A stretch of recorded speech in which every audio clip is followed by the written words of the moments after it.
তুমি নারী নাকি পড়ি, বিধি নিজেই করবে ভুল। আমি তো হাই একটি মানুষ, খুঁজে পাই না কোনো কুল। মুসলিম ধর্মে গান বাজনা নিষিদ্ধ কেন জানেন? এই কারণে নিষিদ্ধ। তাহলে কলিটা দেখেন, তুমি নারী নাকি পড়ি, বিধি নিজেই করবে ভুল। আমি তো হাই একটি মানুষ, খুঁজে পাই না কোনো কুল। যে তোমাকে সৃষ্টি করলো সে জানবে না?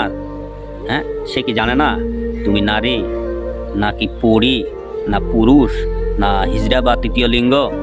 উনি তো জানে। তাহলে এখানে কি সৃষ্টিকর্তাকে কটাক্ষ করে এই গানের লাইনটা লেখা হয়েছে না? কটাক্ষ করে লেখা হয়েছে, ঠিক আছে?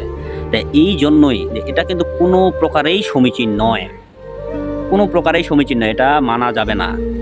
এই জন্যই এটা এটা এই লাইনটা যে লেখছে সে নাস্তিক, ফুল নাস্তিক।